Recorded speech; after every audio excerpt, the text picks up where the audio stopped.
Bom dia, senhoras e senhores, acadêmicos e convidados.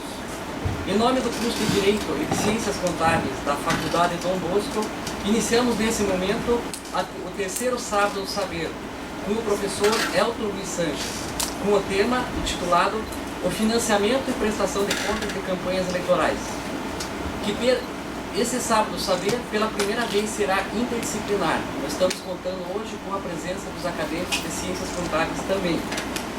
Na primeira parte, o professor Elton Sanches irá proferir a palestra e, após o intervalo de 15 minutos, na segunda parte, fará um debate com os alunos convidados: Marcela Módulo da Silva, Ivo Terres Santos Ferreira, Bruno Henrique, Paula Vicentini e a Raquel Cristino Alambe, que justificou que ela ficou doente hoje, então ela está justificando a sua ausência. A Raquel ela sempre ajuda a gente e hoje ela ficou aventada.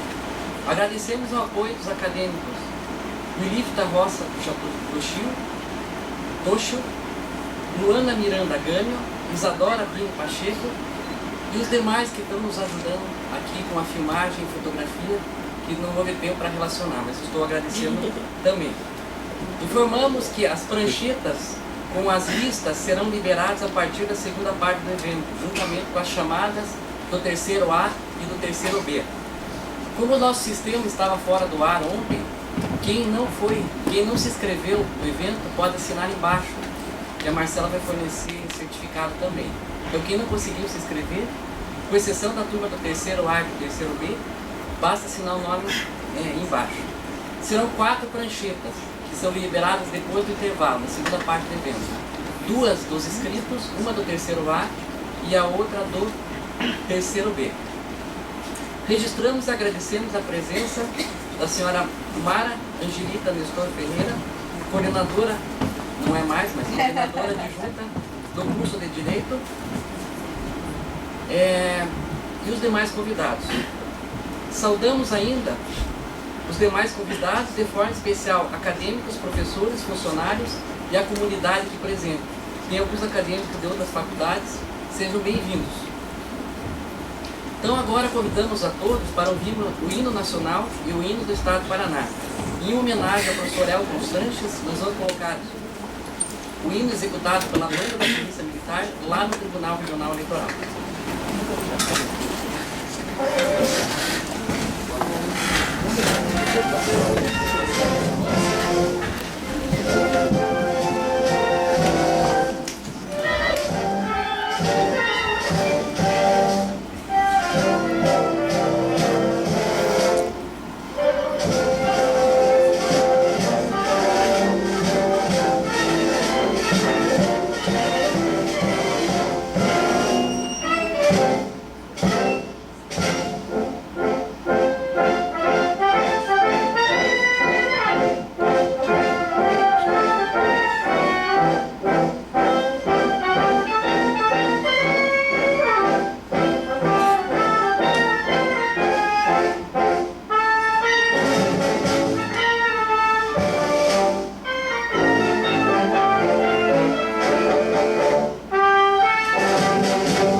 Para dar as boas-vindas ao professor Elton Luiz Sanches, convidamos a professora Mara Julita Nestor Ferreira, coordenadora adjunta do curso de Direito, representando a Faculdade Dom Bosco.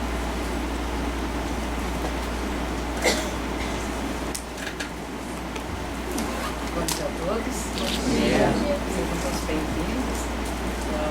Estou bastante lisonjeada, em tê-los aqui conosco no sábado, no início das aulas, passar a manhã assimilando conhecimento, enriquecendo os seus currículos. Professor, seja muito bem-vindo à instituição. É uma honra tê-lo aqui. Tenho certeza que o tema que o senhor vai tratar hoje é um tema de interesse de toda a academia e de toda a comunidade, especialmente neste momento. Estamos no ano eleitoral, e essas definições, essas questões ligadas ao financiamento da campanha eleitoral é um tema que nos diz de interesse público na esfera da coletividade, que atinge toda a sociedade. Então, o senhor seja muito bem-vindo. As portas da nossa instituição estão abertas, sempre para o senhor. E, sem mais delongas, passo a palavra gostaria também de agradecer a iniciativa do professor Borne, que nos auxilia de veras na coordenação das atividades complementares, inclusive aqui vou render as minhas homenagens ao professor Borne, porque a ideia desta nomenclatura Sábados do Saber é do professor Borne, que gentilmente nos cedeu, e nós temos utilizado os Sábados do Saber com esta finalidade, desde o ano passado, quando ele iniciou essa jornada. Então, rendo aqui minhas homenagens ao senhor, agradeço profundamente o seu auxílio na nossa coordenação, e, sem mais delongas, passo a palavra a ele. Obrigada.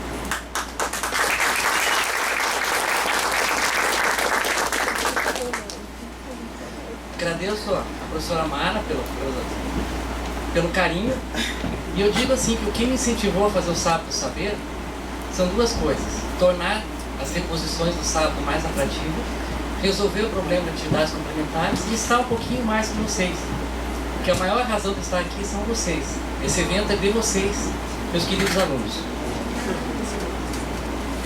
E assim, com a mensagem da professora Mara, encerramos esse momento de solenidade e abertura do terceiro Sábado do Saber. Com a palavra, o professor Elton Luiz Sanches, coordenador de controle de licitações e contas eleitorais do Tribunal Regional Eleitoral, para proferir a palestra intitulada O Financiamento e a Prestação de Contas de Campanhas Eleitorais. Bom dia a todos. Bom dia.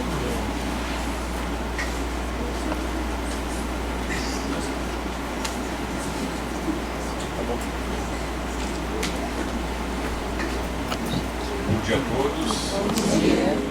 Quero agradecer ao professor Rogério pelo convite para estar aqui com vocês. Quero agradecer à professora Mara também. Eu não tenho dúvida que o tema que a gente vai tratar é extremamente importante mesmo. Estamos vivendo um momento de transformação da sociedade. Isso é importante não só no Brasil, como tem sido importante no mundo. A gente vê instituições como a FIFA, a gente vê instituições de todas as ordens passando por profundas transformações.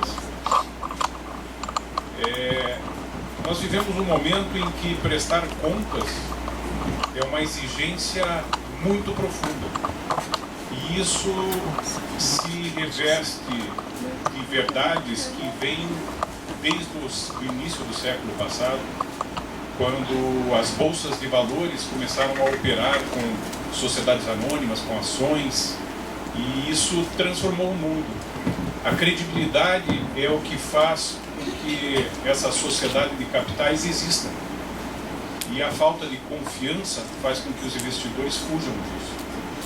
Então, ao longo dos tempos, a sociedade tem se transformado, e o dever de prestar contas é um dever de transparência. Quem investe quer saber onde o seu dinheiro é investido, como é investido e por que é gasto. Não é diferente na sociedade, não é diferente nos governos. Então, aquilo que a gente vê na iniciativa privada, a gente vê refletindo também nos governos. E isso tem transformado significativamente o mundo das campanhas eleitorais. Em primeiro lugar, quem financia quem? Quem patrocina quem? Por quê? A que custo? A que interesse? Qual a origem desses recursos que vêm para as campanhas eleitorais? Se a gente parar para analisar no cenário mundial, nos últimos anos nós tivemos diversos suicídios relacionados às campanhas eleitorais e temos assistido diversas prisões, inclusive no Brasil, que não era uma coisa comum.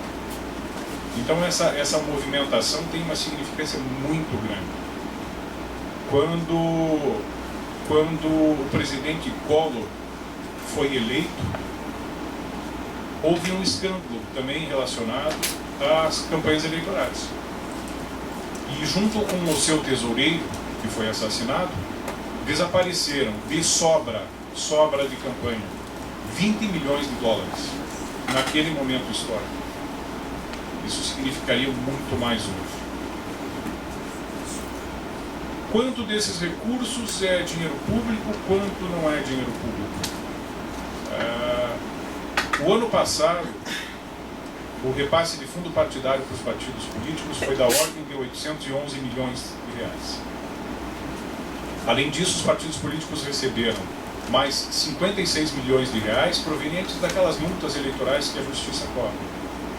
Então a movimentação de recursos é bastante significativa. No Brasil nós temos um sistema misto de financiamento de campanhas. Uma parte do dinheiro é dinheiro público, a outra parte é dinheiro de contribuições de filiados ou de doações de pessoas com interesses. Para este ano nós tivemos uma mudança na legislação e as pessoas jurídicas não podem mais doar dinheiro para as campanhas eleitorais.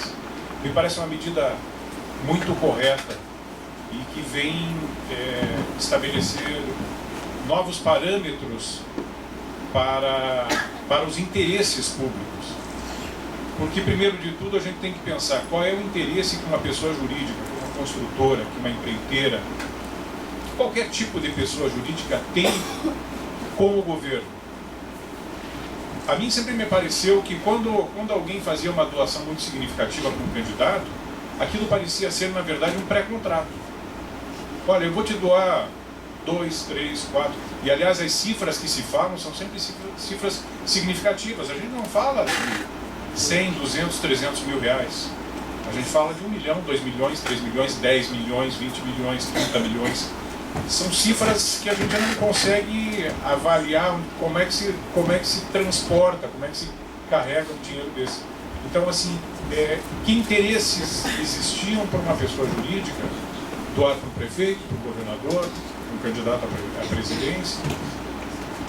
Esses interesses sempre ficaram muito escusos. Para mim sempre passou essa ideia de que isso é um pré-contrato. Eu estou te doando agora, na frente a gente vai ter a possibilidade de estabelecer outros contratos que vão, enfim, transformar isso apenas num sinal de negócio, né?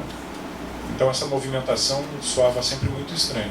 Com essa vedação, a gente espera que efetivamente haja um controle maior dos gastos eleitorais, das arrecadações eleitorais, e que a mentalidade da sociedade possa ter se transformado também nos últimos anos. O escândalo da Petrobras trouxe à tona muito também disso, da questão do prestar contas, do estabelecer quais são os interesses que estão em jogo. E nós temos assistido uma participação muito intensa da sociedade em todas as esferas de governo. A gente vê populações de cidades do Paraná se mobilizando para cortar os salários dos vereadores, a gente vê isso se espalhando por todo o Brasil. Então, o interesse da sociedade tem sido cada vez maior no universo político, muito embora estejamos, de certa forma, enojados dele, né? É uma necessidade, a política é uma necessidade da vida da sociedade, não tem como a gente escapar disso. É uma necessidade da democracia, e a democracia, se não é o melhor dos regimes, é pelo menos o menos pior deles. Então o financiamento de campanha passa a ter uma nova visão dentro da ótica da sociedade brasileira. Os recursos não podem vir mais das pessoas jurídicas e vão vir de onde? dos interesses pessoais dentro dele, das manifestações nossas, das nossas vontades, dos nossos interesses, dos nossos ideais políticos. Né? Os partidos políticos têm, em tese, uma doutrina, têm, em tese, uma ideologia, e defendem essa ideologia. Se nós comungamos com essa ideologia, nós provavelmente vamos ter interesse em participar, fazendo alguma doação, ainda que não tão expressiva como a doação de pessoa jurídica, mas que pode contribuir para uma campanha eleitoral. Esse ano também nós vamos conhecer uma coisa chamada limite de gastos. Isso jamais houve nas eleições brasileiras e vai passar a acontecer. No Paraná nós temos 399 municípios. Desses municípios, dos que possuem mais de 50, mais de 20 mil reais de limite de gastos para os vereadores, nós temos 32 municípios que ultrapassam essa cifra. Então a grande maioria dos municípios do Paraná, o limite de gastos dos vereadores vai ser da ordem de 20 mil reais ou 10 mil reais. A lei definiu uma quantidade um valor para limite de gastos fixado pelo número de eleitores de cada município. Então, proporcionalmente ao número de eleitores do município, se estabeleceu um limite de gastos. Isso contribui? Eu acho que contribui, porque limita a busca desesperada por recursos e limita a quantidade de propaganda que se produz em cima disso também. Então dá uma freada num gasto desordenado que a gente percebe que sempre existiu. Na última eleição para o governo do estado do Paraná, eu fiz um apanhado sobre os gastos eleitorais aqui na cidade de Curitiba. Então eu, aos sábados e domingos, sempre procurava algum local onde fosse uma concentração maior de pessoas e fazia uma verificação com fotografias, com tudo mais, vendo a quantidade de estandartes, quantidade de placas, enfim, quantidade de cabos eleitorais, as barraquinhas montadas. E isso dá uma noção para a gente de quanto se está gastando dentro de uma campanha eleitoral. Ainda ontem nós estivemos reunidos lá no Tribunal Eleitoral, discutindo esse tema de prestação de contas, e há um dispositivo na resolução que fala que o juiz pode determinar fiscalização de comícios, fiscalização de propaganda de rua, fiscalização, enfim, o juiz pode determinar que se faça a fiscalização de qualquer manifestação política. E até discutíamos qual a efetividade, em que casos o juiz pode atuar com essa finalidade. E existe uma outra ferramenta também que estará disponível para toda a sociedade brasileira esse ano, que é a divulgação quase que concomitante das arrecadações e gastos de todos os candidatos. Ou seja, todo candidato, a partir do momento que ele começar a arrecadar recursos, ele terá, se eu dou para algum candidato hoje, ele tem 72 horas para informar essa arrecadação para o Tribunal Superior Eleitoral. Em 48 horas, o Tribunal Superior Eleitoral disponibilizará essas informações na página da internet. Então eu vou saber quanto cada candidato a vereador, quanto cada candidato a prefeito está arrecadando. Quanto ele arrecadou na última semana, no mês passado, enfim. Eu vou ter um acompanhamento quase que diário das arrecadações deste candidato e dos gastos também. Então eu vou saber quanto ele arrecadou, de quem ele arrecadou, o CPF de quem ele arrecadou, e vou saber quais são os valores que ele tem gasto também na campanha. Isso permite que qualquer um da sociedade possa avaliar a quantidade de recursos despendidos. Então, se eu saio nas ruas e percebo que existem 5 barracas, 10 guarda-sóis, 30 pessoas trabalhando para um candidato, é óbvio que aquilo deve corresponder a um desembolso significativo. A gente consegue avaliar a proporcionalidade de gastos contra aquilo que se tem declarado como arrecadado. Então há uma possibilidade de a gente acompanhar. Fulano arrecadou tanto e, segundo consta aqui, não está gastando nada, mas eu vejo significativa propaganda dele na rua. Então isso pode gerar uma fiscalização. Também uma nova ferramenta que vem ingressar no mundo das prestações de contas e do financiamento de campanhas é a impugnação pelos adversários. Então, se eu sou candidato a prefeito e outros 3 candidatos a prefeito concorrem comigo, ao mesmo tempo que eu faço a minha campanha, eu posso ter alguém avaliando a arrecadação e gastos dos outros candidatos e, no momento oportuno, apresentar uma impugnação àquilo que está registrado na prestação de contas daquele candidato. Isso também permite que a Justiça Eleitoral possa fazer um cruzamento de dados, de provas trazidas pelos concorrentes para avaliar a prestação de contas de cada candidato. Bom, essa mudança significativa só tem trazido maior importância e maior cuidado às prestações de contas eleitorais.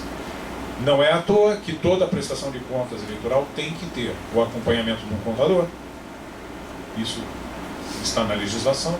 E tem que ser acompanhada de advogado. Por quê? Porque prestações de contas são processos judiciais. Então, todo candidato, todo prestador de contas, todo partido tem que ser representado judicialmente por um advogado. E também deve ser acompanhado durante todo o período de campanha por um contador, porque ele faz lançamentos da prestação de contas. Ele fornece informações de arrecadação e de gastos. Então, esse acompanhamento é bastante interessante porque vai possibilitar que essas contas sejam melhor aferidas no momento da prestação. Então, passado essa questão aí de transformações da legislação, também é importante frisar que o candidato, quando ele realiza gastos em prol da sua campanha, ele não concorre como pessoa física que ele é. Ele concorre como uma pessoa do candidato. Tanto assim que no momento em que o pedido de registro de candidatura ingressa na zona eleitoral que seja responsável por esse registro, o candidato vai ter atribuído a ele um CNPJ. Ele é cadastrado perante o Ministério da Fazenda como o Cadastro Nacional das Pessoas Jurídicas e ele tem um CNPJ específico de campanha. É através desse CNPJ que ele vai realizar gastos, é através desse CNPJ que ele vai arrecadar recursos. Isso permite também, num determinado momento, em que a gente obtenha informações da Receita Estadual e das receitas municipais, quanto todas as notas fiscais, notas de prestação de serviços, notas de compras, realizadas por todo o CNPJ de cada candidato ou partido. O cruzamento destas informações, ou seja, um banco de dados que nós geramos, permite que a gente analise quanto o candidato gastou com o CNPJ de campanha e quanto ele efetivamente arrecadou, através também desse CNPJ. Então essa instituição do candidato vai existir desde o momento do pedido de registro de candidatura e o CNPJ dele será automaticamente cancelado no dia 31 de dezembro. E o candidato, assim como ele não pode usar o CPF para realizar despesas e para fazer a campanha, ele também não pode usar sua conta bancária normal. O candidato tem uma conta bancária específica que é aberta com aquele CNPJ e através do qual é a única movimentação que ele pode ter financeira é nessa conta bancária. Essa conta bancária de campanha deve ser espelho fidedigno das arrecadações e gastos que ele realizou.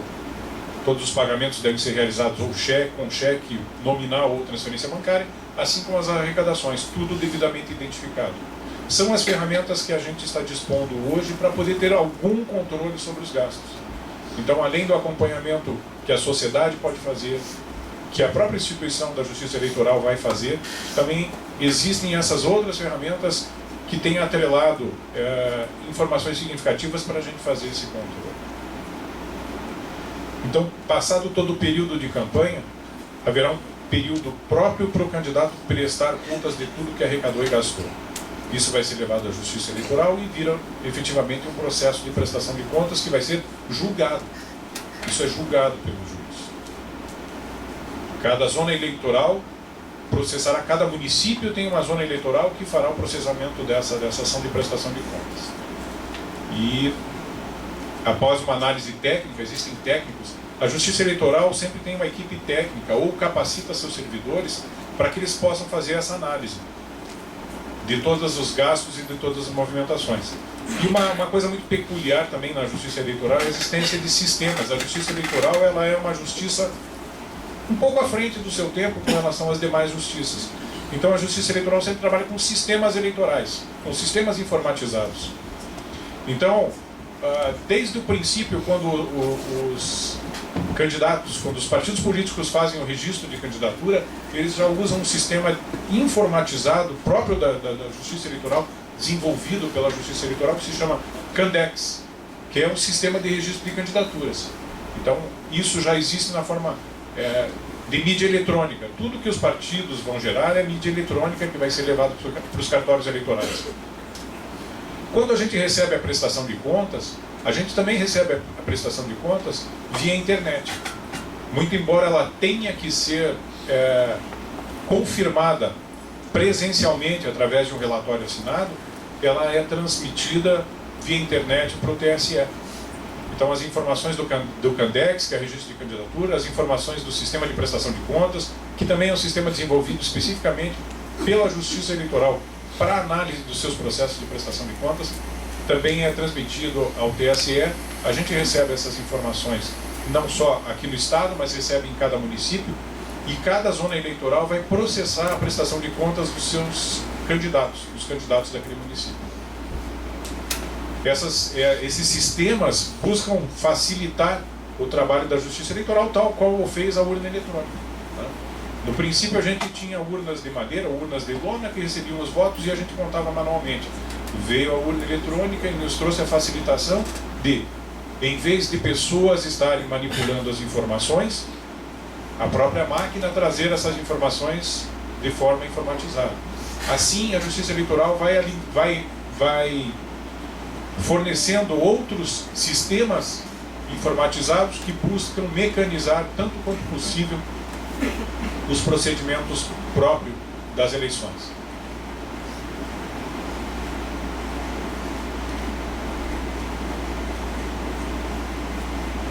Por fim dessa prestação de contas, dessa arrecadação e gastos, vem o processo, o seu julgamento e as consequências desse julgamento. Existem consequências para o candidato quanto à extrapolação do limite. Então, se o candidato arrecada mais do que o município previa que ele poderia arrecadar, ele tem uma multa, e isso já está fixado na norma também. Então a extrapolação do limite de gastos vai gerar uma multa de 100% daquilo que se tem arrecadado. É impossível o candidato receber recursos de origem não identificada, ou seja, o CPF indicado na prestação de contas é inválido, não está regular perante a Receita Federal. Toda pretensa manipulação de informações, ela não é recebida pelos sistemas. Porque além da prestação de contas vir informatizada e trazer dados que serão cruzados com os dados da Justiça Eleitoral, eles também serão cruzados com as informações da Receita Federal. Então toda a prestação de contas que a Justiça Eleitoral recebe, ela transmite alguns dos seus dados para a Receita Federal do Brasil.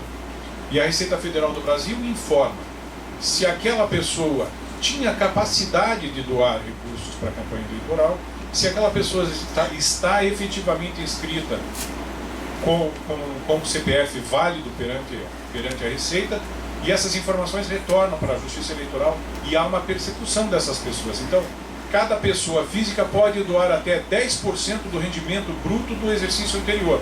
Ou seja, quanto você ganhou no ano passado? Você não pode doar para uma campanha eleitoral mais do que 10% daquilo. Mas e se eu sou candidato? Se você é o candidato, você pode doar significativamente mais, mas não pode extrapolar aquele limite que é estabelecido por município. Então, cada pessoa que doar além daquilo que poderia ter doado, e isso é apurado entre a Justiça Eleitoral e a Receita Federal, também vai sofrer punição, vai ser multado, vai responder a um processo perante a Justiça Eleitoral por extrapolação do limite de doação. Nós falamos antes da extrapolação da arrecadação de recursos, e aqui é uma extrapolação do limite de doação. Você só pode doar aquilo que efetivamente você declarou à Receita Federal.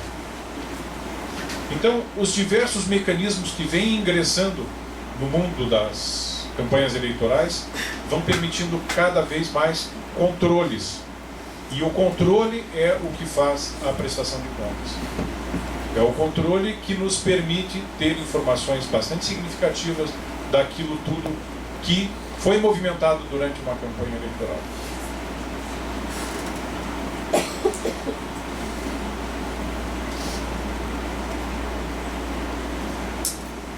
Eu tenho a impressão que, em linhas gerais, eu consegui expor aquilo que a gente tem de ferramentas e que a gente tem de efetividade.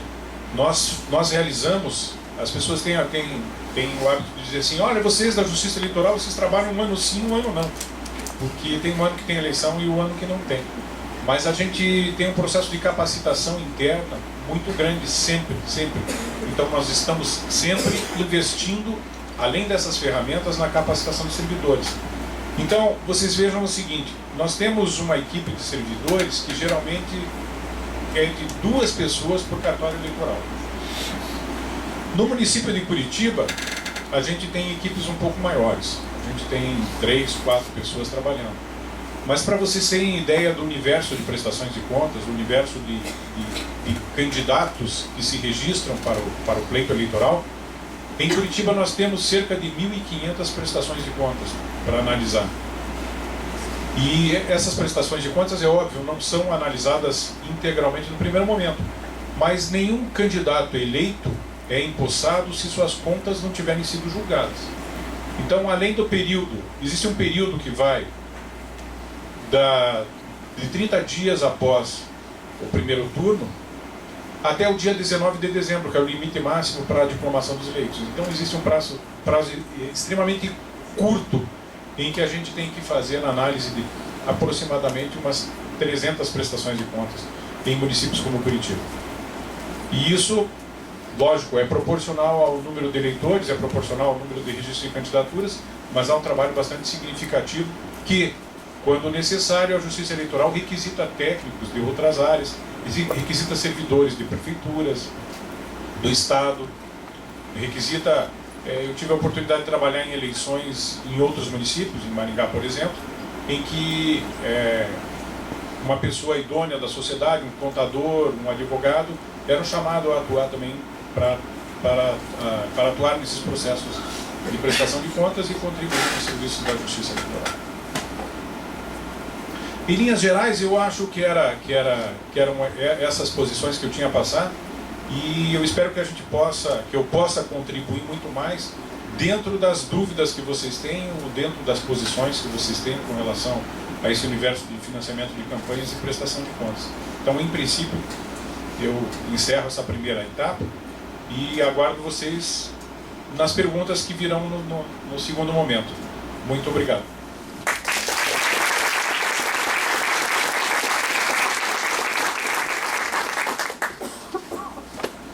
Luana, tá por aí?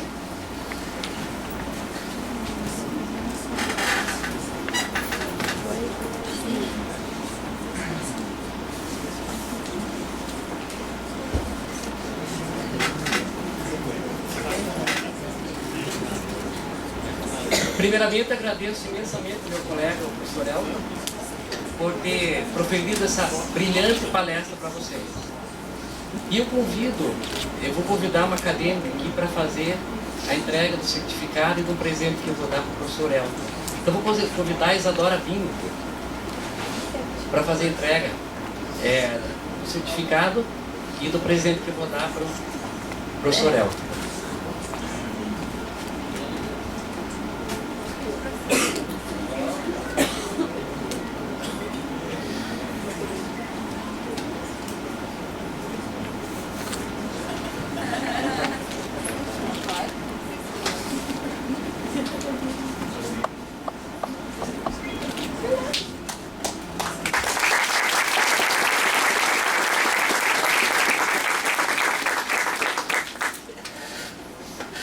Nós vamos agora para um intervalo de 10 minutos, mais ou menos, daí a gente volta para os debates com os alunos. Ok? Então, vou chamar para o nosso debate os alunos Marcela Módulo da Silva,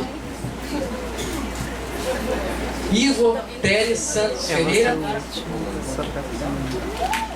Paula Vicentini, representando o curso de Ciências Contábeis, O Bruno, ele veio, só que ele estava passando tão mal que ele pediu para ir embora e eu dispensei. Nós tivemos o Bruno e a Raquel, que estão com o tradicional pré-outono, né? Aquele, a doença de pré-outono, e não puderam comparecer. Daí eu convidei o Valmor Salgueiro, que ele está fazendo o TCC justamente nesse tema de financiamento de campanhas e prestação de contas eleitorais. Então eu convidei o Bruno, que é uma pessoa que está habilitada já nesse tema. O Bruno não, o Valmor, desculpa. E é meu co-orientando, né? Então seja bem-vindo.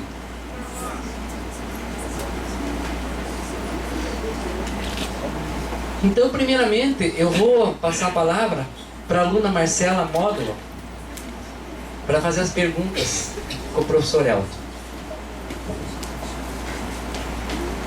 Bom dia, primeiramente. A minha pergunta é relacionada à fiscalização e controle. Norberto Bobbio, ele distinguiu as sanções morais das sanções jurídicas, tendo em vista que não há nenhuma consequência jurídica para os candidatos que cometem irregularidades. Então, com relação a isso, eu gostaria de saber se há alguma expectativa de se desenvolver novas penas que abordem de modo mais rígido essa questão.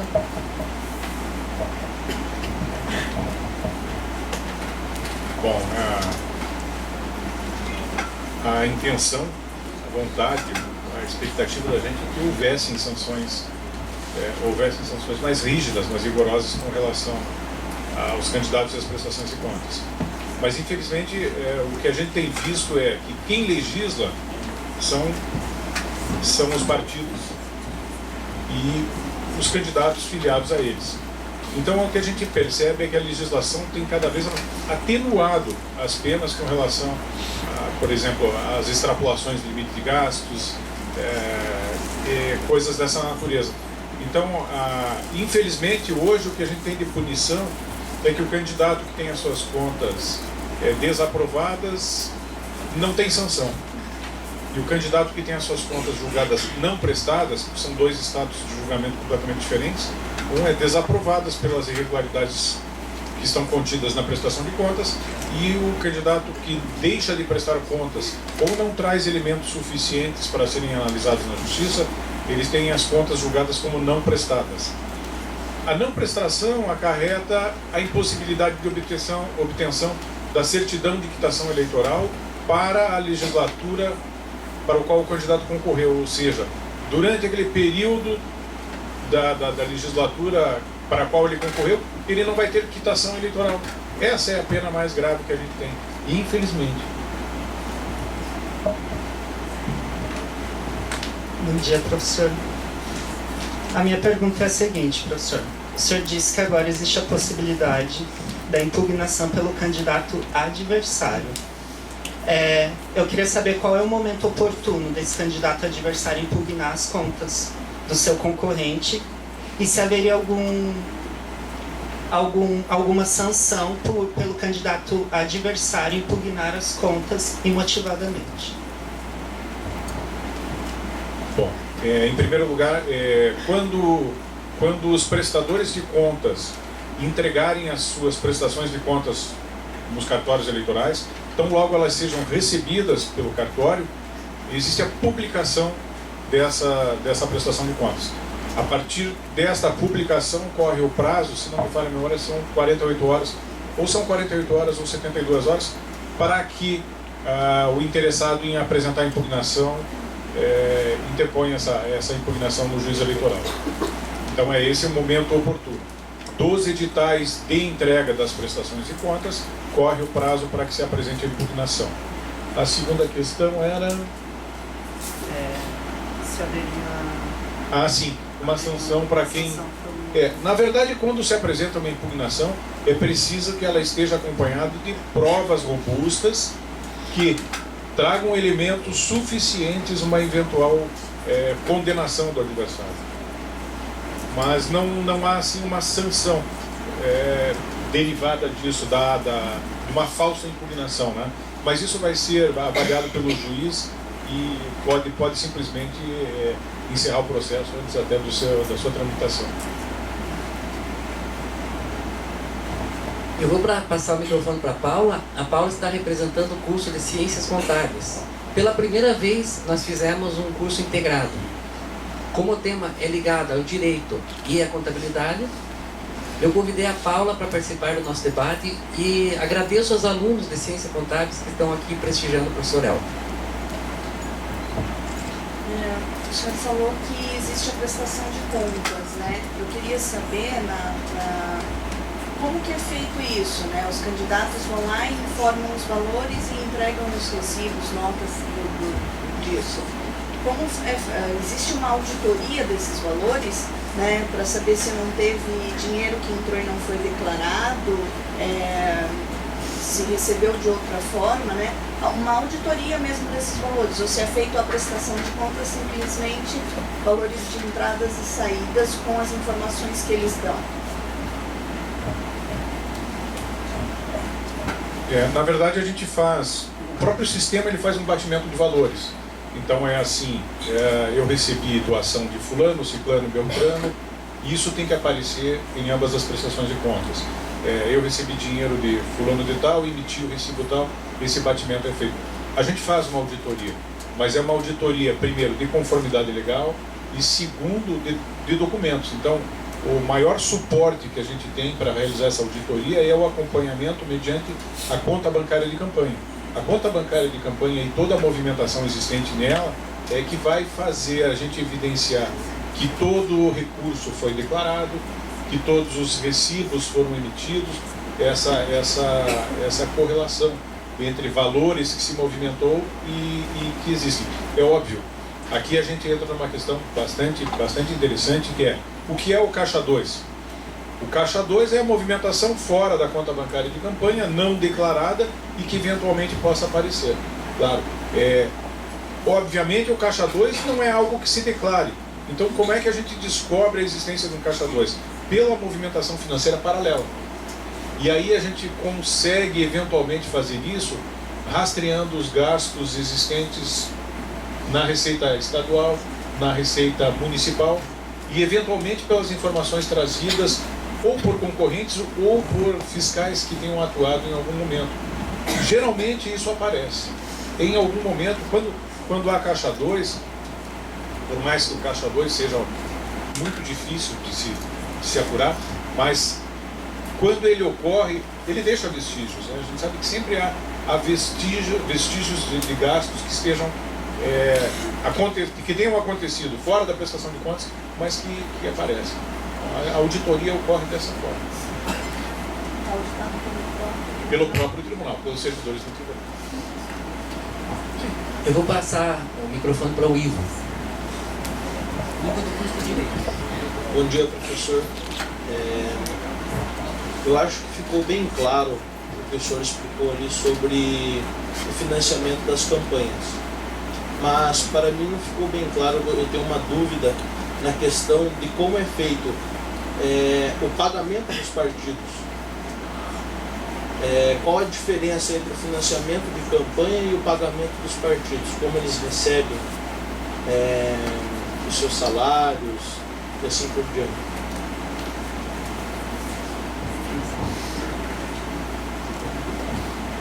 Bom, os partidos recebem o fundo partidário da Justiça Eleitoral, proporcional ao número de cadeiras que tem no Congresso Nacional. Né?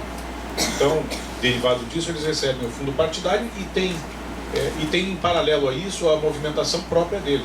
Então, o partido funciona como uma empresa, ele recebe esses recursos públicos e tem que administrar esses recursos públicos. Esse fundo partidário pode servir para pagar funcionário? Pode. Até 50% do que ele recebe, ele pode comprometer com folha de pagamento. Então, os partidos têm um diretório nacional em Brasília, tem diretórios estaduais em todos os estados e tem diretórios municipais. Aonde ele tiver funcionário, ele pode enfrentar essas despesas com o dinheiro do fundo partidário, tudo devidamente registrado. O fundo partidário, por ele ser recurso público, a fiscalização dele é muito intensa. Então, assim, a comprovação de despesas é muito rigorosa. Mas além do fundo partidário, o partido também recebe contribuições dos seus filiados, né? Além das doações. Então as contribuições ocorrem, por exemplo, a gente sabe que pessoas que são nomeadas para ocupar funções dentro do governo, por exemplo, eles têm que participar com uma contribuição junto ao partido que os nomeou, que os indicou. Isso é uma praxe que existe em todos os lugares. Então o partido, além do fundo partidário, ele recebe contribuições fora do período eleitoral e dentro do período eleitoral. Existem esses dois momentos. E ele recebe também doações. As doações são destinadas à campanha. As doações são sempre destinadas à campanha e geralmente é em ano eleitoral. As contribuições ocorrem incessantemente. O fundo partidário, ele ocorre incessantemente. Todos os anos a distribuição do fundo partidário. Eles podem acumular isso para as campanhas. Tem que fazer frente às suas despesas, aos seus custos, e pode armazenar uma parcela disso para as campanhas eleitorais. Não sei se eu consegui diferenciar exatamente como... Sim. Outra questão é a questão, essas contribuições, elas podem vir de caixa 2, no caso, podem vir de lavagem de dinheiro ou alguma coisa assim? Existe uma dificuldade muito grande em a gente dizer qual a origem dos recursos. Quando o dinheiro entra para o partido ou entra para o candidato, vamos dizer, qual é a origem dos recursos? A gente não tem como rastrear os recursos que venham das pessoas que doaram. A gente faz um acompanhamento, e aí a gente tem uma coisa chamada doador originário. Quando a pessoa doa para o partido repassa para algum candidato, a gente quer saber do partido, você doou este recurso para fulano. Qual a origem desse recurso? De onde veio esse recurso que você está investindo na campanha de alguém? Então o partido vai ter que indicar. Esse dinheiro é do fundo partidário. Não, esse dinheiro veio da doação de fulano de tal no ano anterior à eleição. Existe um rastreamento disso. Talvez a tua pergunta seja mais focada, inclusive, com relação a essas declarações públicas que dizem a Justiça Federal apurou que 10 milhões foram doados pela empresa tal para a campanha de fulano de tal. Muito bem. A justiça eleitoral, ela não busca a origem dos recursos. Quando ela faz o julgamento das doações recebidas, esse julgamento ele não chancela a origem do recurso. Se o recurso é espúrio, ele continua sendo espúrio.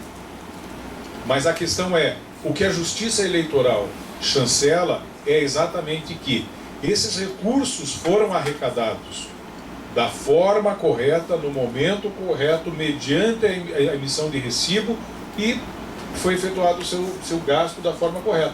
Então a Justiça Eleitoral ela só vai dizer que há regularidade na arrecadação e no gasto, não na origem. Né? Eventualmente algum candidato podia fazer uma campanha com dinheiro roubado num banco.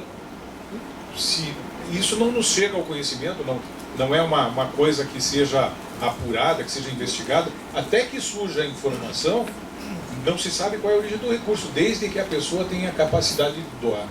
Né? Daí vem aquela questão do limite de doação. Cada pessoa só pode doar até 10% do que recebeu no ano anterior. Isso é uma forma de fiscalizar. Por quê?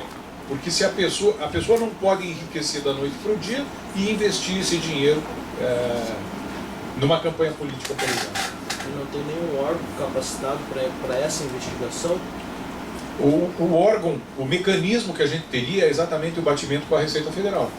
Por exemplo, a Receita Federal hoje ela rastreia movimentações bancárias de todas as naturezas, né?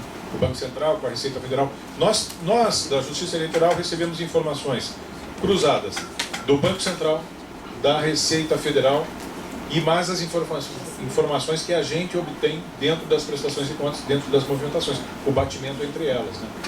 Agora, além disso, a gente não tem. Mas esse rastreamento que se faz hoje de movimentação financeira é muito efetiva do Banco Central e da Receita Federal. Muito embora ele geralmente se foque em movimentações superiores a 100 mil reais, mas existe um sistema chamado SIMBA, que é operado, eu não sei dizer se é pelo Banco Central ou pela Receita Federal, mas existe um sistema informatizado de movimentações bancárias. Esse sistema hoje movimenta até o que a gente movimenta nas contas bancárias, registra e fiscaliza até o que a gente movimenta nas contas bancárias. Então existe uma proporcionalidade, né? Então assim, se de repente alguém aparecer com muito dinheiro, qual é a origem disso? Eu vou aproveitar, essa semana eu conversei com o Elton sobre um caso prático, que seria interessante vocês conhecerem. O professor Elton ele falou que a rejeição de contas não gera inelegibilidade. O que gera é a não apresentação das contas. Gera inelegibilidade até o fim da legislatura pelo qual concorreu, né? E depois, enquanto a pessoa não apresentar as contas. E eu vou perguntar para o professor Elton, eu sei a resposta, que a gente discutiu isso, mas para vocês é interessante. Então, se uma pessoa o tribunal julgou que ela não prestou as contas, antes do término da legislatura, ela vai lá e apresenta essas contas, ela fica inelegível ou não? É bem interessante, a gente tem discutido bastante essas questões. Então, quando o sujeito, o cidadão deixa de apresentar, o candidato deixa de apresentar sua prestação de contas, ou ele não traz elementos suficientes para que seja apreciada essa prestação de contas, ele tem as suas contas julgadas como não prestadas. E ele fica com o impedimento de obter a quitação eleitoral até o final do mandato para o qual concorreu, ou enquanto perdurar a não prestação. Claro, hoje, pela nova resolução, ele pode vir a juízo e pedir essa regularização da não prestação, apresentando algum documento que tenha faltado eventualmente, ou simplesmente buscando uma regularização por petição que vai ser apurada pelo juízo. Mas aquela primeira punição, que era a impossibilidade de obtenção da quitação eleitoral, ela não desaparece com a prestação de contas, com a efetivação das contas. Ele continua com aquele impedimento de obter a certidão de quitação eleitoral, embora esteja regular dentro do cadastro eleitoral. Ele cumpre com a sua obrigação, mas mantém a sua punição. Eu vou passar mais uma rodada entre os debatedores, e depois dessa segunda rodada eu vou passar a pergunta para vocês, para quem quiser fazer alguma pergunta, ok? Marcela? Eu gostaria de saber com relação a cabos eleitorais, eles são registrados no TRE no período da campanha, e se os valores pagos a eles também são declarados. Bom, os cabos eleitorais, eles não necessariamente são registrados na Justiça Eleitoral. Se o cabo eleitoral é contratado, ele tem o seu pagamento registrado na prestação de contas. A identificação do CPF dessa pessoa, existe uma fiscalização, existe um batimento quanto a essa pessoa, a gente avalia essas questões dentro da prestação de contas, mas também, em paralelo a isso, existem as pessoas que trabalham como voluntários, né? Como voluntários nas campanhas. Os cabos eleitorais podem pertencer à própria agremiação, podem participar das campanhas. Existe uma limitação também na nova resolução que prevê que a contratação de cabos eleitorais deva obedecer uma proporção quanto ao eleitorado da cidade. Então está lá dentro da resolução a previsão disso. Cada município tem um limite máximo de cabos eleitorais que podem ser contratados por cada candidato. Isso para evitar que metade da cidade seja contratada como cabo eleitoral e acabe simplesmente comprometendo o resultado das eleições. Mas a extrapolação dessas questões pode ser também enfrentada por abuso do poder econômico, né? Quando você percebe que há, sim, uma quantidade de dinheiro muito grande gasta por um candidato e se percebe que se pretende, através dos gastos, né, obter uma vantagem indevida.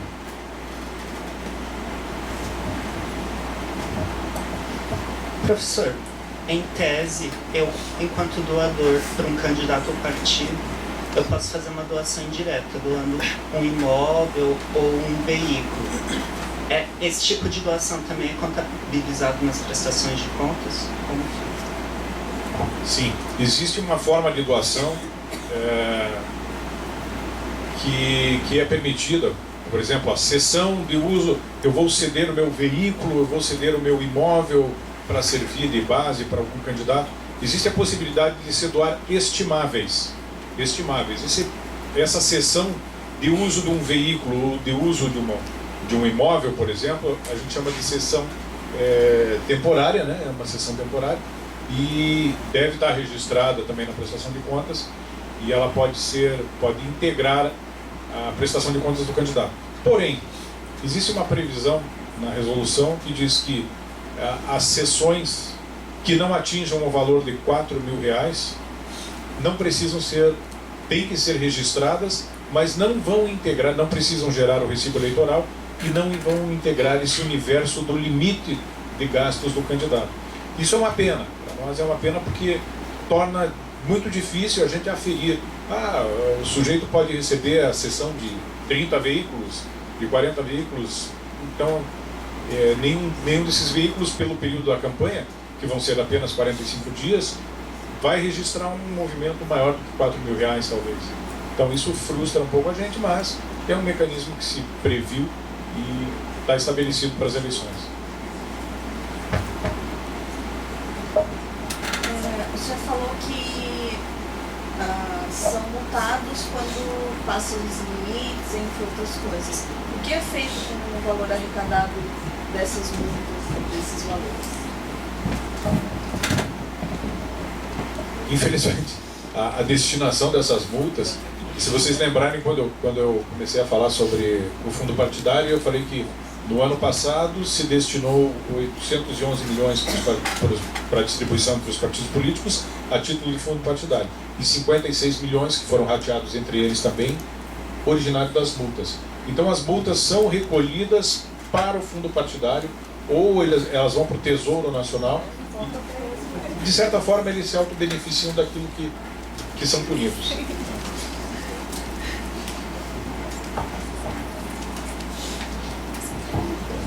Professor, o senhor comentou da nova lei que impede que juristas contribuem por fora da contribuição que o governo dá para os partidos, para as campanhas eleitorais. E o senhor também comentou que o juiz ele tem poder na investigação desses partidos, dessas campanhas. Eu queria saber até onde que é o poder do juiz nessas campanhas, até onde ele pode ir, o que ele pode fazer, qual as atitudes, o que ele pode tomar para que, por exemplo, não deixe que aconteça, que se corrompa essa campanha.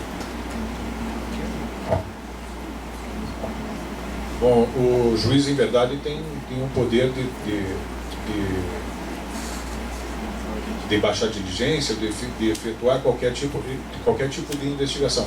A gente não pode esquecer da figura do Ministério Público também, né? A gente tem o Ministério Público Eleitoral, então tem um promotor atuando em todos os processos, como fiscal da lei, e o Ministério Público, geralmente, quando há evidências ou há sinais de que alguma coisa esteja sonegada, ou mal informada, ou duvidosa, ele pode inclusive quebrar o sigilo bancário, o sigilo fiscal, o sigilo... Enfim, todas as formas de investigação que sejam possíveis e que estejam ao alcance, né, que sejam ferramentas indispensáveis à obtenção da verdade material ali, ele pode determinar. Ele pode interferir, por exemplo, na acontecendo a campanha, ele interfere para ele... Não, ele não pode paralisar a campanha, isso não, as campanhas continuam, mas pode correr paralelo a isso uma investigação destinada a apurar esses fatos, né? A gente tem que lembrar sempre que em todo processo tem ampla defesa e o contraditório. Se vem a investigação, ele vai se defender dessa investigação, e como o período de campanha também é muito curto, é óbvio, o processo vai ultrapassar essa fase, mas sem prejuízo de que ele possa ser punido por isso. A gente fala de todos esses mecanismos, mas o abuso do poder econômico continua sendo um elemento que pode gerar a cassação do registro de candidatura ou até do diploma se já tivesse sido expedido. Eu vou fazer mais uma pergunta, depois vou passar ao público. Professor Elton, só para esclarecimento das pessoas, quem julga as contas, as prestações de contas das eleições municipais, gerais, estaduais e presidenciais? Qual é o órgão competente? Bom, nos municípios, quem vai julgar as prestações de contas dos candidatos vai ser o juiz eleitoral daquela zona eleitoral a que pertence o município. Eu digo isso porque nem todos os municípios têm zonas eleitorais. Nós temos 206 zonas eleitorais no estado do Paraná e temos 399 municípios. Como funciona? Algumas zonas eleitorais têm a competência sobre 3, 4, 5 municípios menores. A gente tem caso até de 7 municípios agregados ao Amazonas, mas são municípios menores. Então quem vai julgar a prestação de contas dessas campanhas vai ser o juiz eleitoral da zona eleitoral competente. Desse julgamento, os recursos sobem para o Tribunal Regional Eleitoral aqui em Curitiba e podem ainda subir em grau de recurso para o Tribunal Superior Eleitoral. Nas eleições gerais, nós teremos esse ano eleições municipais. As eleições municipais são as que ocorrem nos municípios e as eleições que a gente denomina eleições gerais são eleições destinadas à escolha dos nossos governadores, deputados, senadores e presidente da República. Nas eleições gerais, o processo começa a correr dentro do Tribunal Eleitoral. Então ele é originariamente julgado pelo Tribunal Regional Eleitoral com grau de recurso ao Tribunal Superior Eleitoral. Eu vou passar as perguntas ao público e eu peço que quem for fazer a pergunta que diga seu nome e de qual curso pertence, se é Direito ou Ciências Contábeis. Meu nome é Larissa, estou no 4º período de Direito. E diante da situação atual, sempre que a gente vê a disposição de um sistema assim para fiscalização, a gente sempre pensa na parte de burlar esse sistema. Como que as pessoas vão burlar esse sistema? E a minha dúvida é a seguinte: é a respeito dos laranjas, porque assim, se eu tenho uma empresa, essa empresa tem interesse no político, eu posso reunir milhões e dividir entre pessoas dentro desse limite de 10% que elas podem doar. Então eu divido várias pessoas e eu consigo doar todo esse dinheiro para esse político. E eu queria saber se existe uma maneira, se isso é impossível, da fiscalização disso, de saber a origem desse dinheiro, de onde que saiu. E é isso, basicamente, a minha pergunta. É uma dúvida, assim, que eu sei que acho que deve ser uma maneira de burlar isso. E sempre vai ter furos, nunca é uma coisa, assim, que você pode controlar, mas... É bem interessante isso que você colocou, porque é uma coisa que pode ocorrer. Acho que toda vez que alguém cria um sistema, enquanto uma mente está pensando no desenvolvimento do sistema, existem 10 pensando em como burlar aquele sistema. Efetivamente é sempre assim. Como é que a gente pode tentar evitar isso? É óbvio, isso pode acontecer? Pode. Pode acontecer de uma pessoa jurídica que está impedida de realizar doações, fazer um aporte financeiro e distribuir isso supostamente entre seus funcionários. É preciso que se diga também que aí a gente tem o apoio daquelas movimentações bancárias. Por exemplo, se alguém às vésperas da eleição saca um valor significativo, né? Então existe sempre essa percepção. Existe essa percepção dos saques, aonde são efetuados, em que condições, e também aí vai ficar atrelado muito a questão da possibilidade da pessoa de doar, né? Porque por mais que você pulverize os recursos, será que essas pessoas não vão extrapolar o seu limite de doação? Nós já tivemos, nos anos que sucedem as eleições, a gente tem essa persecução, a extrapolação aos limites de doação. Então o Ministério Público recebe informações relativas às pessoas que doaram além da sua capacidade. E isso gera um processo na Justiça Eleitoral. E aí a pessoa tem que se defender desse processo. E a gente percebe que muitas vezes as pessoas são usadas mesmo. Existem pessoas usadas. Pessoas que jamais realizaram aquela doação. Mas existem casos, por exemplo, que eu posso mandar para vocês. Existem casos da pessoa receber o dinheiro, ir para o banco e falar assim: eu quero depositar isso aqui na conta do candidato fulano de tal. Tá, mas quem está depositando? Qual é o CPF? Qual era o CNPJ? Ah, eu não sei. Ah, faz aí no meu nome. Então, quer dizer, o motoboy às vezes fazia uma doação significativa de algo que não era dele, mas pela falta de informações disponíveis no momento de realizar a doação, no momento de se identificar, ele acabava identificando a ele mesmo. Então ele quebrava um elo dessa cadeia de informações que era bastante importante. Mas a gente tem alguns mecanismos que buscam rastrear isso, mas não é impossível. Infelizmente não. Bom dia, eu sou aluna do curso de Direito, meu nome é Marinês, e o meu questionamento é assim: se um candidato não cumpre esses requisitos, né, no período eleitoral, ele tem a sanção, né, é processado e tal. Ele é culpado, vamos dizer, ele tem possibilidade de, numa próxima eleição, ele vir a ser candidato novamente, ou ele fica um período sem essa possibilidade? Se ele tiver as suas contas julgadas não prestadas, ele não vai poder obter a quitação eleitoral, que é essencial para ele registrar a candidatura para uma futura eleição. Então, para a futura eleição, ele não vai poder concorrer. Na próxima, ele não pode concorrer. Mas se ele tiver as contas simplesmente desaprovadas, ele ainda assim pode concorrer nas próximas eleições. É porque o privado, se ele tem algum processo, alguma situação, ele não pode concorrer a concurso público, tem algumas séries de consequências. O candidato nessa questão... O candidato funciona dessa forma. Se desaprovados, ele pode voltar a ser candidato. Se não prestadas, além dele ter que prestar aquelas contas para regularizar a sua situação, ele tem aquele impedimento de obter a certidão de quitação eleitoral para a próxima legislatura. A minha pergunta é a seguinte, meu nome é Gesma, eu sou do 8º período por Ciências Contábeis.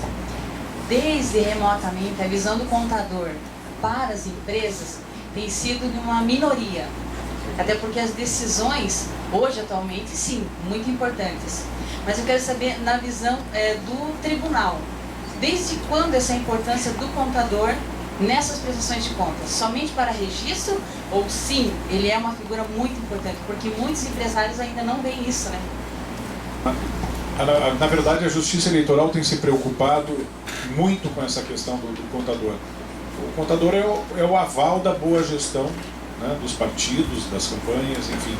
Então, desde a última resolução, da anterior, da última nós estamos agora, mas desde a anterior, então desde as eleições passadas, o Tribunal Superior Eleitoral já determinou o acompanhamento dessas contas por contador, por profissional habilitado.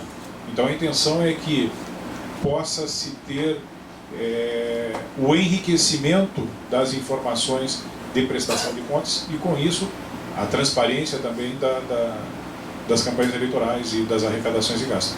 Mas o enfoque que a Justiça Eleitoral tem dado é: todo partido tem que ter o seu advogado e o seu contador.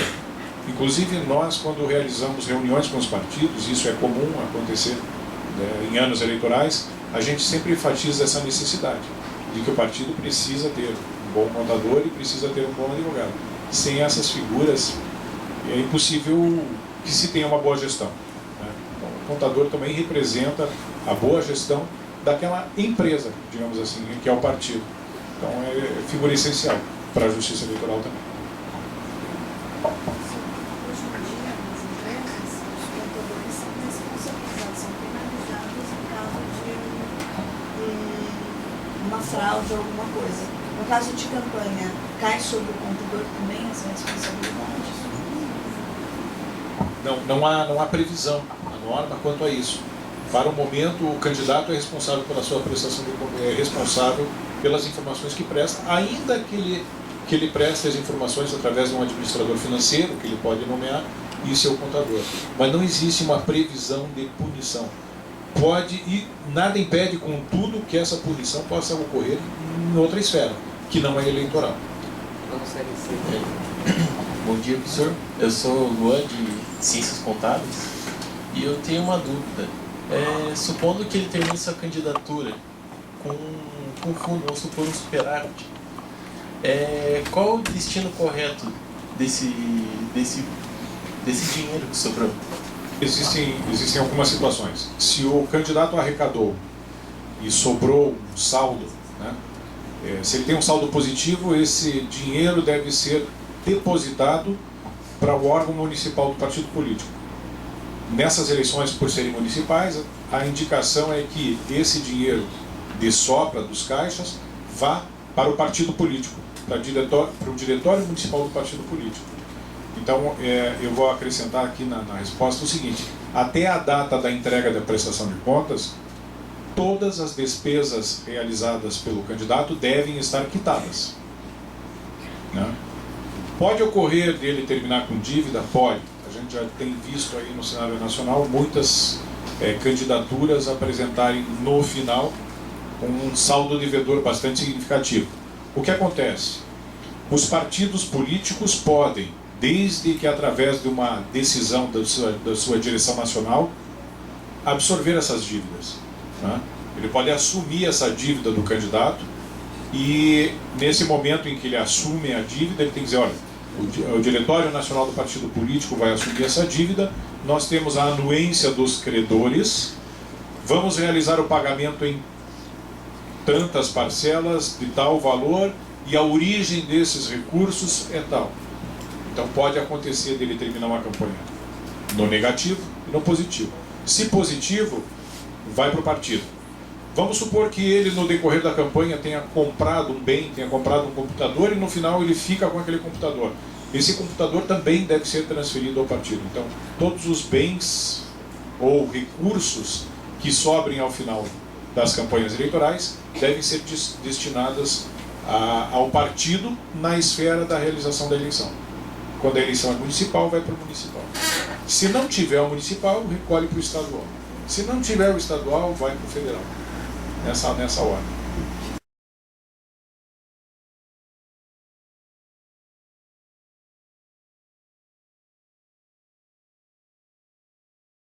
Meu nome é Berenice, primeiro no direito, não sou no... A minha pergunta, na realidade, praticamente já foi feita e já foi respondida. Mas eu continuo com uma dúvida. É o seguinte, a primeira parte é, se a lei é clara, é justa, ela está aí para ser cumprida, por que então há tanto desvio de verba nas campanhas eleitorais? E a segunda parte é, se a partir agora da próxima as eleições não haverá mais empresas envolvidas em doações, isso não abre uma brecha para que as empresas continuem fazendo essa doação através de laranjas e essa verba será distribuída em pequenas partes? Essa é a minha dúvida. Obrigada.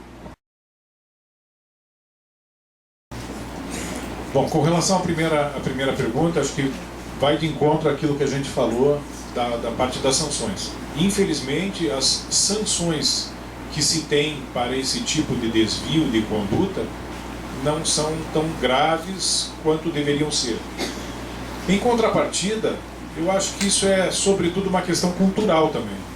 Porque se a gente analisar, talvez a pessoa mais investigada em todos os anos no Brasil tenha sido o Paulo Maluf. No entanto, a população reelege o mesmo Paulo Maluf que é tão investigado, né? Então, assim, eu acho que o problema até é mais cultural do que legal, porque a sociedade é que deveria fazer um tipo de sanção para essas pessoas. A sociedade é que deveria evidenciar nessas pessoas sem a capacidade ou sem os requisitos mínimos para ser investida num cargo público. Porque um cargo público é de representação. Representação de quem? De nós mesmos. Quer dizer, a gente dá poder para alguém que não tem a menor condição de gerir aquilo que é público. E até vou fazer uma colocação aqui, quando a gente elege alguém, a gente outorga um mandato, né? Essa pessoa vai, em nosso nome, exercer uma atividade. Mandato tem um sentido originário, etimológico da palavra, de dar as mãos. Então é mais ou menos assim, eu sempre vejo dessa forma. Quando você elege alguém, você está dando as mãos a essa pessoa, né? Então você imagine você andando na rua 15 de mãos dadas com essa pessoa que você está elegendo. Eu acho que é a melhor forma de falar assim, pô, eu não quero ser visto na companhia dessa pessoa. Por exemplo, eu não votaria no Maluf.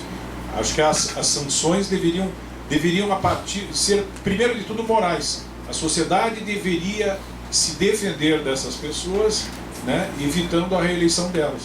E eu acho que a gente pode até combater isso também. Porque às vezes a pessoa que está do nosso lado não tem o conhecimento, não tem a informação que a gente tem, e a gente serve de elemento informador dessa pessoa. Então acho que as sanções deveriam ser mais rigorosas, deveriam, mas não é só a previsão da sanção que vai evitar que isso ocorra. A gente sabe que os processos no Brasil são processos lentos e acabam muito mais com uma prescrição retroativa do que com uma punição efetiva, né? Os processos são arrastados com essa finalidade. Então eu acho que a sociedade é que deve despertar para essa grande sanção. Com relação à pulverização dos recursos, que a gente também abordou aqui, eu concordo com você, os mecanismos talvez não nos permitam perceber que uma pessoa jurídica está pulverizando recursos em pessoas físicas e esse dinheiro está chegando às campanhas. Mas com o estabelecimento desse limite de gastos, isso parece bastante significativo também, porque o limite de gastos põe um teto naquilo que vai ser gasto naquela campanha eleitoral. Então aquilo é um limite e acaba tornando os candidatos todos muito iguais. Porque um teto, por exemplo, de R$10.000 num município menor do estado do Paraná, ou em vários municípios menores do estado do Paraná, faz com que um grande número de candidatos tenha condições de enfrentar o outro de igual para igual.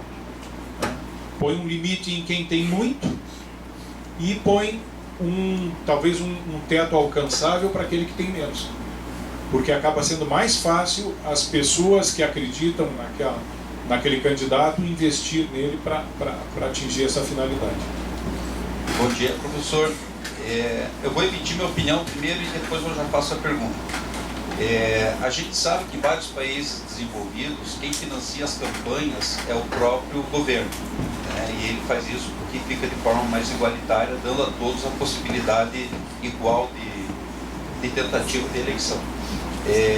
Pelo que a gente observou, mesmo com o sistema criado agora, a gente ainda tem muitas possibilidades de furo e inclusive desigualdades nessa competição entre os políticos, né, os candidatos.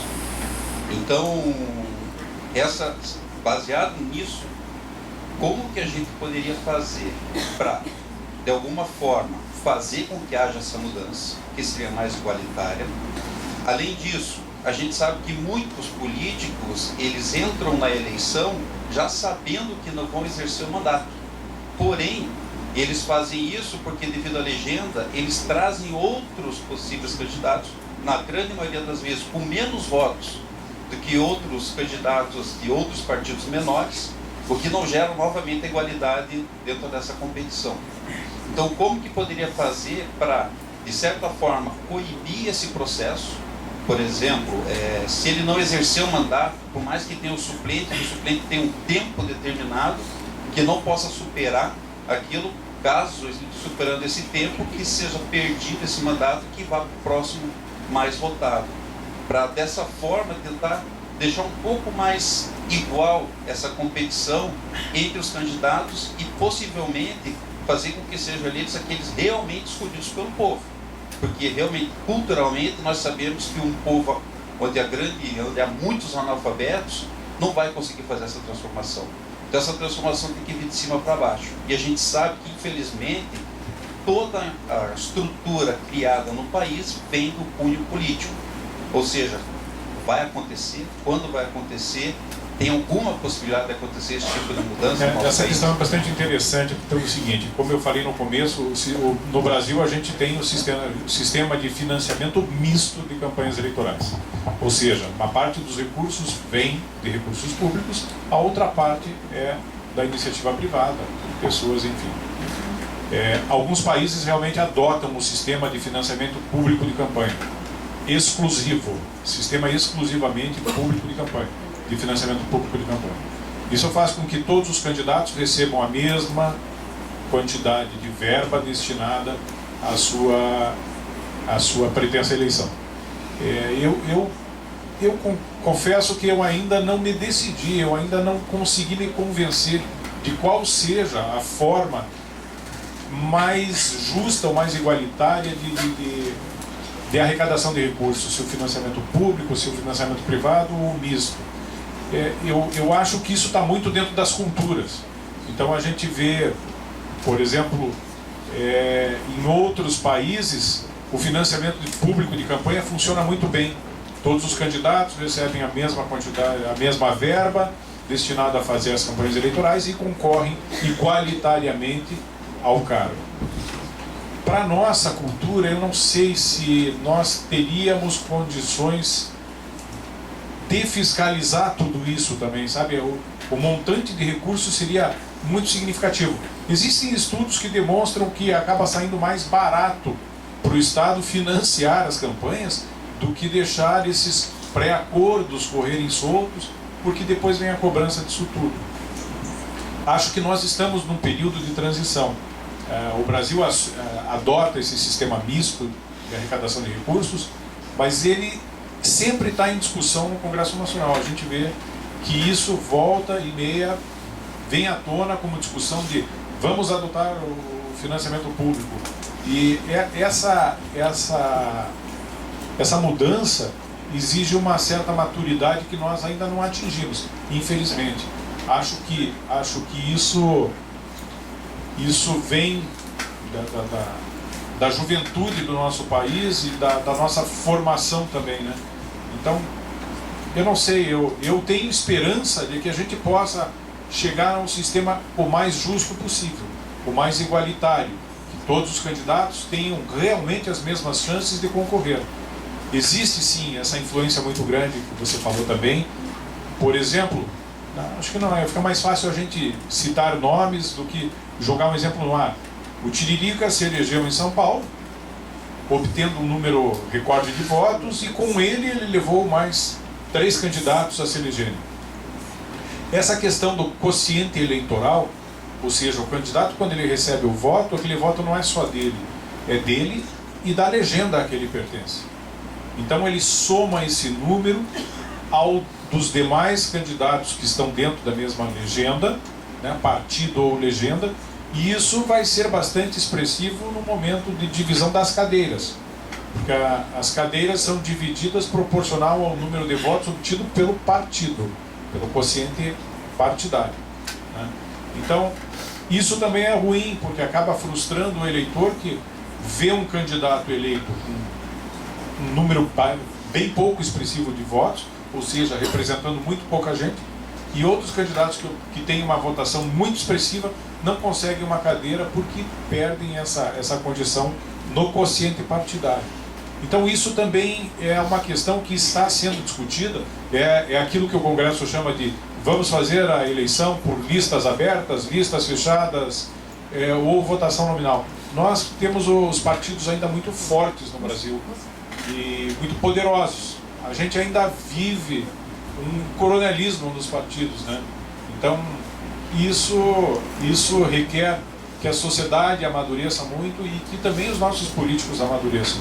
Talvez essa crise sem precedentes que a gente está vivendo agora, isso é uma opinião pessoal, mas talvez essa crise sem precedentes que a gente está vivendo, de desmoralização de muitas instituições, possa levar a uma purificação, quem sabe, dos nossos representantes, possa levar uma maior cobrança da sociedade, né, que as pessoas se vejam mais obrigadas a prestar contas das suas posições políticas e tudo mais. Talvez a gente chegue no modelo mais justo e mais adequado ao nosso país. É uma esperança que eu tenho também. Bom dia, professor. Meu nome é Cláudio Novo, aluno de Direito. Aproveitando o gancho da colega lá no fundo, falando sobre a impunidade no Brasil, o senhor exemplificou o Paulo Maluf. Somos sabedores que a família Maluf em São Paulo, tanto na capital como no estado todinho, tem grande fama por fazer coisas superficiais, tipo fazendo viadutos, praças e tudo mais, só pelo nome. Só que a Interpol, se não me falha, não estou equivocado, o Maluf não pode nem passar perto que eles pegam ele, né? Não tem nenhum artigo feito nas próximas eleições que a promotoria poderia levar esses tais candidatos, de vez de deixar para a população julgar na hora do voto, levar eles a outra esfera, tipo esfera criminal, penal? Acho que agora vai muito mais uma opinião, né, do que uma questão técnica, mas a gente muitas vezes brinca, e acho que todo mundo usa essa expressão, mas infelizmente o que a gente pode dizer dessa situação é o que temos para hoje, né? Infelizmente é o que temos para hoje, porque dentro do arcabouço jurídico que a gente tem, das leis que a gente tem vigentes no país, as leis e os devidos processos legais ainda não conseguiram alcançar. O Paulo Maluf, por exemplo, né? Infelizmente, então você veja, tem mandado de busca pela Interpol, ele não pode sair do Brasil. Em contrapartida, ele vive uma pátria livre, né? Porque aqui ele pode tudo.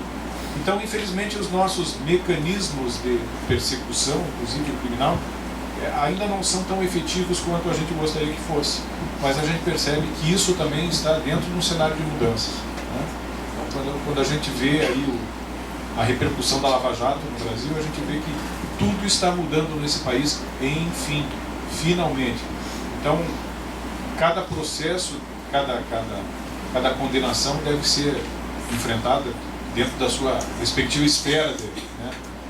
Então, assim, a questão criminal está afeta a outros juízos que não o eleitoral. O eleitoral guarda muito isso de tentar se restringir a questão da eleição, que é a competência específica da Justiça Eleitoral.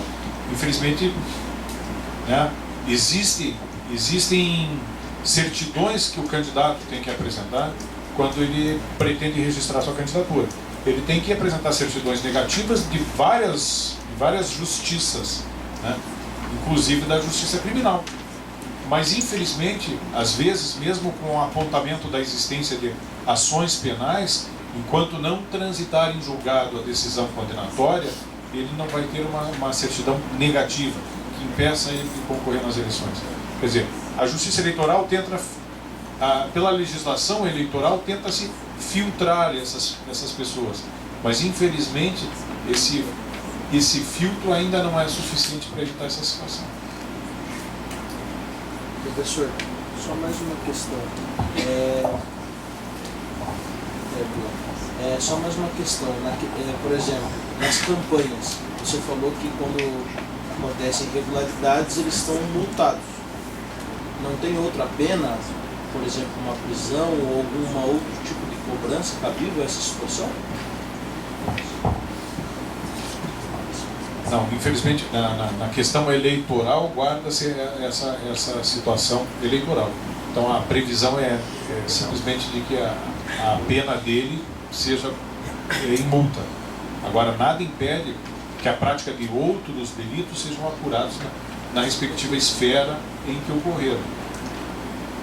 Dentro do eleitoral, infelizmente, nós estamos limitados a isso que está previsto de multa mesmo. Ou multas ou recolhimentos, né? Pessoal, antes de encerrar, não esqueça de assinar essa lista para receber certificado ou o famoso meio ponto, né? Para quem não pode receber certificados. E lembro que quem quiser me ajudar nesse próximo evento, nós vamos mudar o sistema de chamada, vai ser mais prático, e nós vamos colocar 2 microfones, um no meio aqui para as perguntas do próximo evento, né? E eu vou passar agora vou passar o microfone para o professor Elton para se despedir de vocês. Agradeço o carinho de vocês e achei muito bacana esse pessoal que está até o fim aqui participando, enriquecendo, porque financiamento de campanhas hoje é o tema da moda. É a maior preocupação que existe no Brasil hoje. Porque nosso sistema eleitoral é bom. Se questiona um pouquinho a urna eletrônica até hoje é segura. O nosso problema está antes da eleição. O nosso problema está no marketing hoje. E o marketing precisa de dinheiro. E tem que saber de onde vem esse dinheiro. Então eu vou passar para o professor Elton para as considerações finais dele. Bom, agradeço o convite que eu recebi, professor Rogério. Foi um prazer estar aqui com vocês. Agradeço a presença de todos. Acho que essas questões são relevantes, não para nós, mas para toda a sociedade e para todo mundo. Eu sempre acho assim, a gente tem que ter uma visão muito construtiva daquilo que fazem, dos discursos que leva adiante. Eu acho que a gente que tem condição de pensar um pouco, tem a obrigação também de revelar esses pensamentos para as pessoas com quem a gente convive. Então essas discussões em casa, no trabalho, em todos os ambientes que a gente consegue estar, de levar esse despertar de escolhas de quem nos representa, de candidatos, é uma responsabilidade da gente que a gente pode também transmitir para outras pessoas. Então todo aquele conhecimento que a gente consegue dividir é alguma coisa que a gente ganha. eu divido com vocês um pouco do meu conhecimento e levo comigo o conhecimento de vocês também. Essas questões, esses enfrentamentos são bem interessantes, são coisas que fazem a gente refletir, são coisas que fazem a gente, inclusive, muitas vezes mudar os conceitos que tem a respeito das coisas. Então, que possamos todos, né, levar uma mensagem para todos com quem convivemos também, de despertar da sociedade em busca do futuro que a gente quer para a gente, o que a gente quer deixar para esse país. Obrigado a vocês, obrigado, professor, foi um prazer.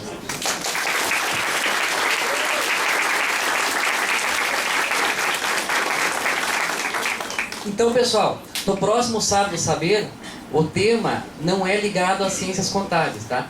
Mas se vocês quiserem, eu abro para a turma de ciências contábeis, né? Não sei se vocês interessam. Vai ser um tema relacionado ao parlamento alemão, à política de imigração síria na Alemanha. O pessoal tem contábeis, tem interesse nessa palestra? Que daí eu abro para vocês, que não é um tema ligado à área de vocês, mas vocês estão gentilmente convidados, ok? Então, guten Wochenende, bom final de semana.